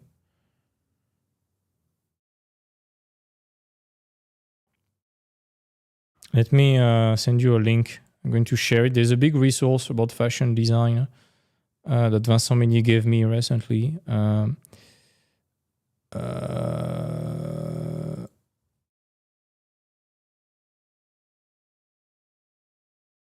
Let me put it in the resource section of the Discord channel.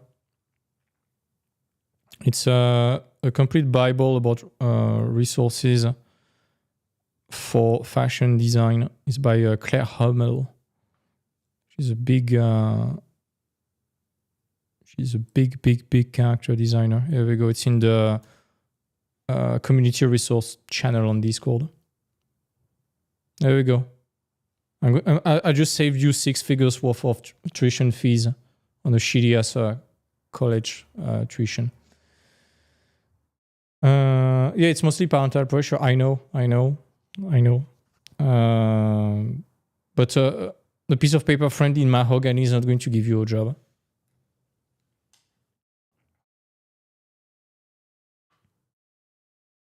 Any other question, folks?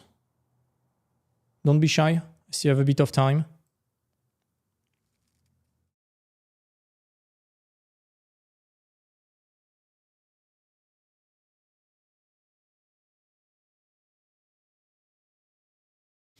And again, going for something cheap, that's the whole goal of my free course and that module, is to give you a better education than most art school at a fraction of the price. Like the free course, it's free, it's a curriculum. The promise that I say at the very beginning is for less than $1,000 a year, you get a better education than 99% of art school. And I still abide by that.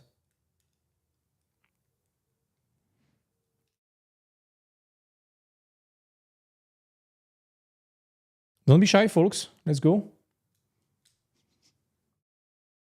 More question. Pros to AAA studios over AA studio over AAA, probably a bit of creative freedom.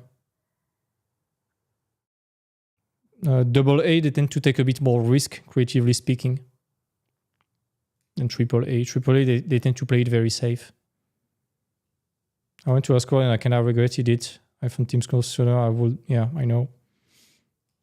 It's the same for me. I was not happy with art school either as a teacher or as a student. That's why I made the Art Nest. And honestly, I've already received a few emails of art school being a bit mad at what we do at the Art Nest. And my answer is always the same. It's like, guys, let's do an audit. I would just like to audit your work and help you make something better. It's not going to cost you much. It doesn't cost more to make good stuff than shit. You're going to save a fuck ton of money on ads because you are compensating a shitty school with tons of ads on Facebook and trying to fight with removing the bad comments on every review website about your shitty ass school. If you are making good work, you will get happy students that get results that bring you even more people because they want to evangelize for that school. So get good. Yeah, get good. Can you summarize the design philosophy? What the parts where you work on the archetype related to broad design? I know I'm yapping, but I'm specifically stuff at that part. Look at the brainstorming video. Brainstorming video and all the design documents that are in the free course about character archetype. We're going to make lives about character archetype, by the way. Would you say it's better to call email when your portfolio is finished or email companies when you are working on it and email again when it's ready? Christina, especially because you're going to join the mentorship, the way I say that is that it costs nothing to call email studios before, but you're going to invest a lot of time and effort with your portfolio that did not grant you results in the first place. So it's unlikely that it's going to give you more results just with cold email and a template. What I will do is that I will work on at least one chapter of your portfolio, and once you have one chapter done, following the mentorship formula, then you start applying. You have two, you start applying extremely aggressively, and you can get a job with two. Most of the people who got jobs, they are not even done with their portfolio, and they are probably never going to finish it. You don't need to finish the portfolio structure in the mentorship to get jobs. Just one or two chapters is enough. So yeah, give it a shot. It costs nothing in the meantime, but it's way easier with the templates you're going to have in week 4 of the mentorship. How would you suggest to approach the transition from mobile game concept artist to PC console game concept artist? Mainly a technical improvement, because mobile and indie or anything low tech, let's say, is going to be not as surgical in terms of pipeline discipline than AAA. So I'll try to make sure that you can reach the detail of AAA. And again, go watch the video about how to craft a portfolio that gets you hired. Pick the criteria of analysis for the artistic and the technical part and really do that for AAA. Do it for your work, do the comparison, and apply that comparison.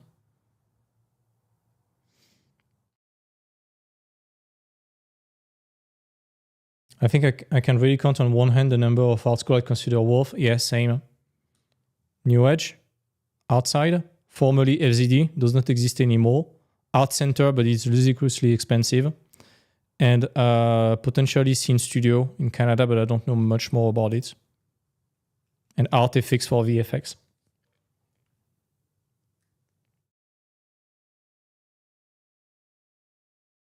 All the rest, I don't know. At least in the Western world, I'm pretty sure there are some in Poland, Russia, and China that are extremely good, but I don't know about them. And most people watching that stream are probably not from those countries. Maybe from Poland, but not from Russia or China. Do remote work still exist? TLDR, almost not anymore. You are freelance, which is different. Remote work is that you are okay, let's do the difference. Freelance, you're a mercenary. It's like, okay, you work with them, you're a contractor, they can get rid of you anytime. You pay for your own taxes. They just pay you as a contractor. Okay, this exists and it is still going to exist since the end of the days. In-house exists too. Remote work. I saw the stats. Let me check on LinkedIn. I think I saw the stats this morning. Please tell me I saved that post.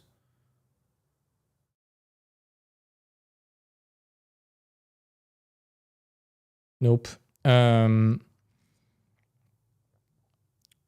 But if I recall correctly, I think in 2022, the remote jobs were like 75% of the job offer, and today it's like 15%. And it's going down and down and down as the industry is shrinking and getting back to making good stuff.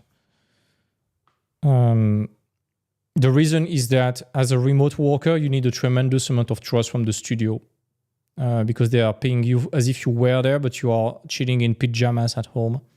And they cannot monitor you. Again, it's not about selling out to the studio, it's just about being monitored so they can help you do your job better. And you can help them get money. So it's a win-win situation. As a junior, no, don't expect remote jobs. Expect freelance. If you are in a third world country, do freelance jobs. But remote work, the advice I give to a lot of people is stop dreaming about remote work. It was a COVID-related thing. It's not going to come back anytime soon unless we get a new COVID lockdown situation.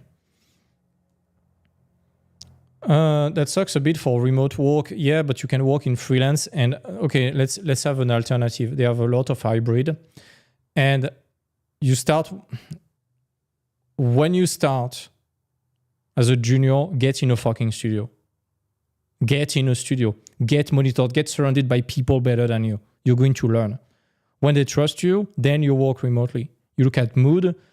They allow you to work a year with them in the studio, and then if you want to work remotely, you can.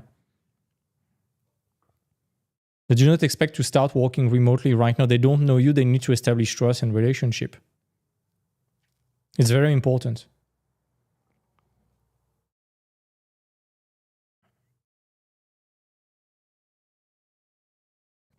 So yeah, remote work, it's you are paid as a salary, and remote work is that you are in the same country of the studio. You're just working in pajamas from home.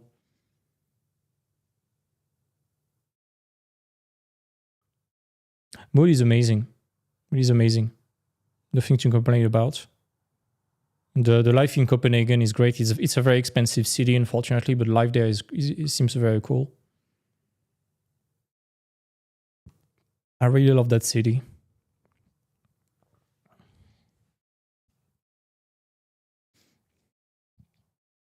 I always thought that in-house is more exciting than being at home. It depends on your personality. Personally, I could not work in a studio anymore. I fucking hate that. But it's just because my personality is... I'm a very introverted person. I like silence. I like to be... I don't like to be alone. I like to be in silence. Even in my previous home, it was a family home, and there was a lot of back and forth with family member coming. And it was very disturbing. And since I'm here, it's very silent. I'm with my cat that is chilling on the couch right now. I hear a few car sound. That's pretty much it. I don't have any distraction, and I'm so focused. I love it so much, despite me loving my family to death. So the remote versus in-house, there's no situation that is better than the other. It's really personal. You see Trojan Horse saying I prefer remote, but it's due to health. Same with me. I cannot stand having a fixed schedule. I want to be responsible for my own time. I want to chill. I want to work very hard in the morning and enjoy the rest of the day for me. It's up to personal preference. Some people will say working in an office is hell. Some people will need that. It really depends on your personality.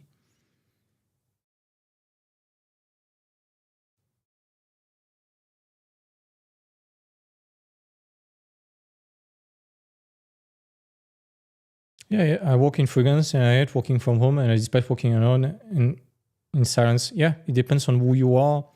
And in that case, maybe having a co-working space with other artists might be a way for you. That's something I've been doing with some friends of mine. I'm planning to do it right now. You see, there is one table right there. Oops, right here. There's another table right there. And on that side, there's also another countertop. And I really want to be surrounded by my friends. They are not artists; they are working on their business, but I want to work with them regularly. I want to host people. I want to organize dinners and things like that at home with other business people and really network this way because I don't like being alone. I like silence, but I don't like being alone. That's also why I'm so active with the mentorship. I like to be connected with people. But again, it's personal preference. So there's no specific... it would be foolish to tell you, yeah, this is better than that. No, it's all subjective. Any other questions?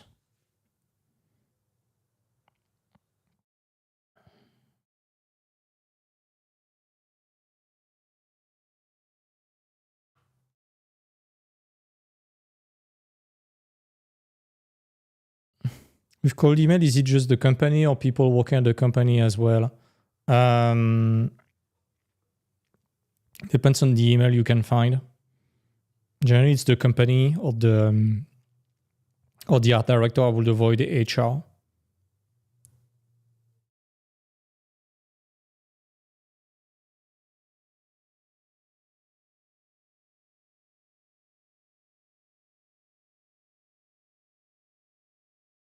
Anyone else?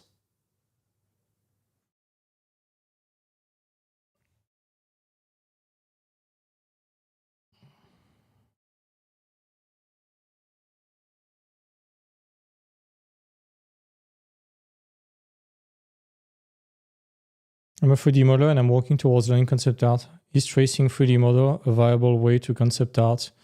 Painting over, yeah. I mean, you look at the process of a lot of concept artists, they are working a lot on 3D and then painting over it, so I don't mind. But do not use 3D to skip the fundamentals. I will still have solid fundamentals like drawing, perspective, anatomy, and all of that, and 3D will be a complement to that. Do not skip the fundamentals. What's the difference between animation studio and game studio in terms of pipeline? Mainly that animation studio is going to be in 2D, so you need to be a bit more exhaustive. And you need to save a lot of jiggles physics. In games, you're going to be able to have way more details and elements that are moving. Well, everything that you add to a character, you're going to animate it on every single frame. I'm thinking about 2D animation right now. So it's going to cost exponentially more. That's why the design are way more flat overall.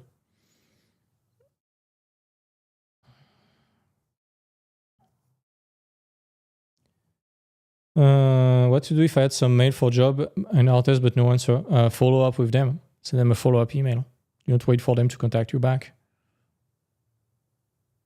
Is it common? Yes.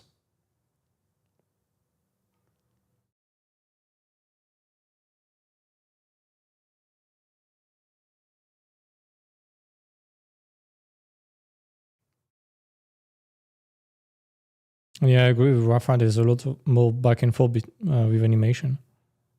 You already did 2 times.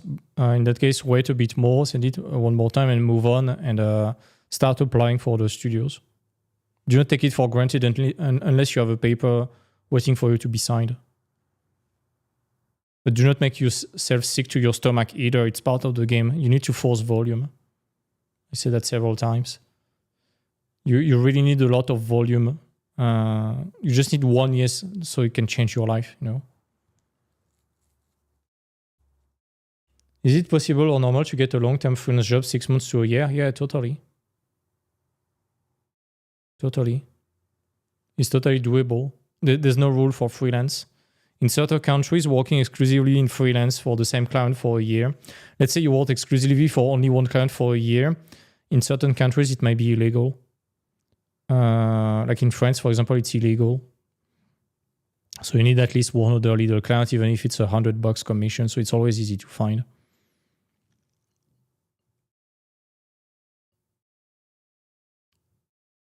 More question. Let's go. It's starting to smell so good. My neighbor, I just met my neighbor yesterday. She's cooking amazing stuff. It smells so fucking well every day.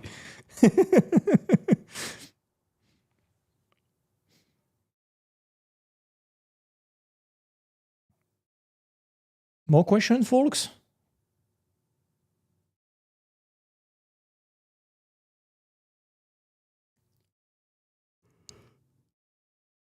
Did Vega pack his bag correctly? Yeah. He's sleeping on the couch right now. Let me just take a photo and show it so I do not disturb him.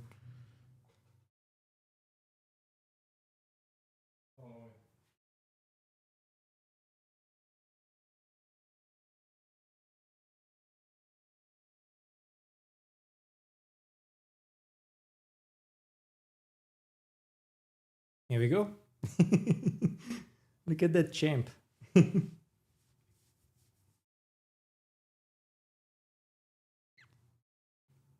He behaved like an absolute champion during the road. I just gave him a little medicine to calm him down. He slept during the entire thing. He did not yell. He did not poop himself like he's always doing in the car. He was a real champion. Yeah, he's very big already and very fluffy. He's just 7 months old. He's just trying to bite a bit at the moment. He's trying to assert a dominance, but he's getting yelled at a lot every time he's biting.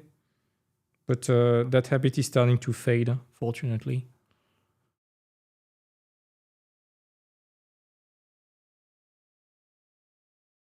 Is there a set method you use or would recommend using pricing commission to avoid undercharging or overcharging? It really depends on your level.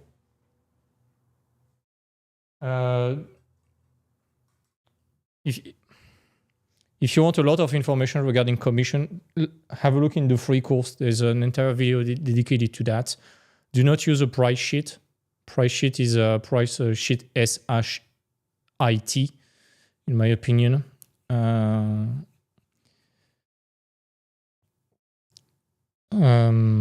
Treat it case by case. Ask question to the client before giving a price. Tell them to give you resources and to brainstorm and references for everything that they want, to make a full inventory of what they want. This way you don't have to guess for them. And then you're going to say, okay, based on that and the deadline and all of that, my price would range between this and this, depending on the quality of you want. The minimum side of the bracket being already what you are comfortable with.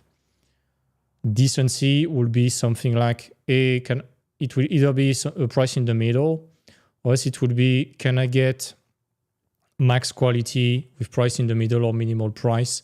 You will say okay, because in any case it's what you wanted. And sometimes there will be okay, it will be like, okay, I would like full quality, so let's go for that price. That's the way I will do. That's what I've been doing when I was doing maps for D&D. Maps were extremely lucrative during COVID.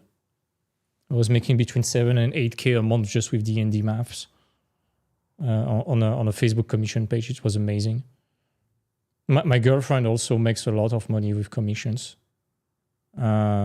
She's been in certain months while still doing stuff on the side. She was making between 15 to 2000 euros worth of money with just like a handful of commissions. D&D commissions are great, and despite of AI, by the way. But yeah, maps, very, very lucrative. Very, very lucrative if you know to do them fast. I had some script in Photoshop to do the shorelines and things like that. I had some set of brush. I could do a full resolution map in a day. It was like $700, something like that. Pretty good. How specific should I be targeting a studio? Can I jam multiple similar studios into one big file and aim for that? That's exactly what I say in those videos that I mentioned before, the how to craft a portfolio. Pack 5 or 6 studios doing similar stuff, make an average of that. There's going to be way more than 5 or 6 studios with similar stuff, but let's just pick 5 or 6, that's enough. In this way, you're going to roughly match them.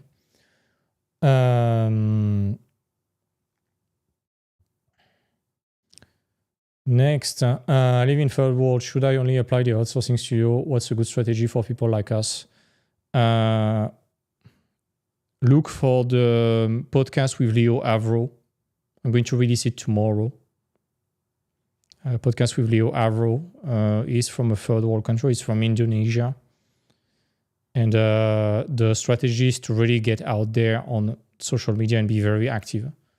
Everything that I say previously, answering that question from Marie, if I recall correctly, I think it was from Marie, regarding networking. That's exactly what you want to do. You want to build relationships, you want to go out there, you have to get out there. It does not mean that it's fucked for you.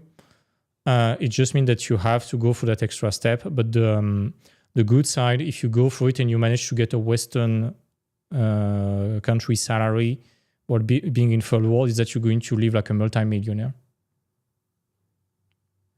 Or you're going to live like what a multimillionaire in a Western country will do. You look at Leo Avro. I don't want to speculate on how much money he's making at OPB, but probably a lot. He said in the interview we got together that he's getting his entire family to live off him, and he's like probably a month worth of salary or 2 months of salary is enough to afford a house there. So this is the positive side of the coin.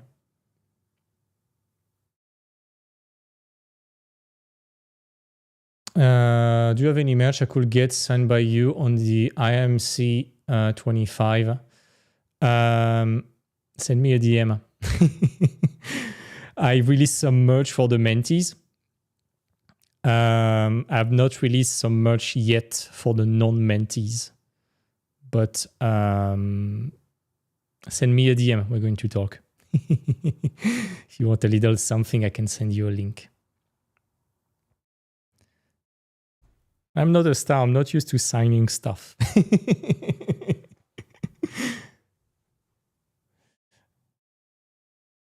Yeah, send me that DM on Discord.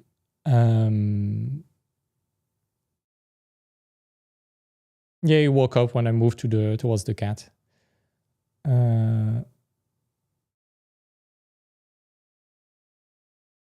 Yeah.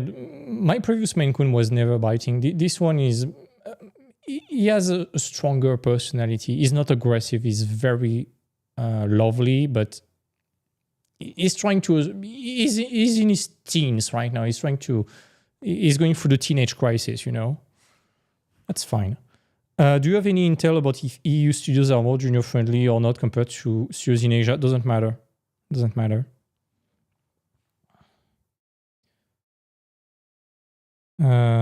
It's kind of the same. It's always the same thing. I know it's the answer that some people don't want to hear, but you need to skip junior level. And the only difference between junior and mid-level is it's your design maturity, your understanding of the production. Yeah, it's fake already. Very. Fake he's eating right now. Hello.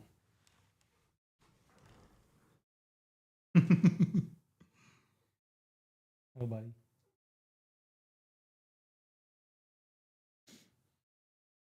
Any final question, folks?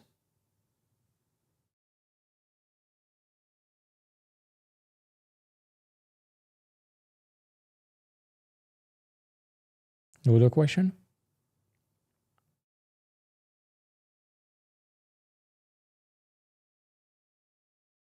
All right.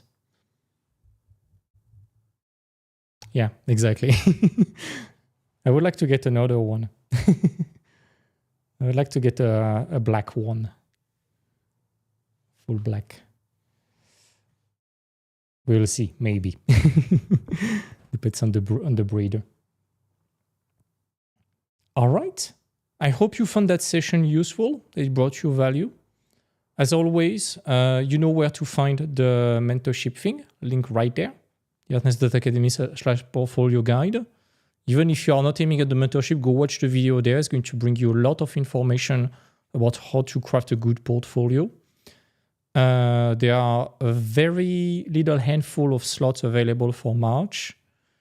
So if you want to join, hurry up before potential, more than likely, price increase for April and a shrinking of the sizes of the class. Besides that, tomorrow, as I was saying, we're going to have the release of the podcast with Leo Avro. It's going to be super interesting and very unhinged.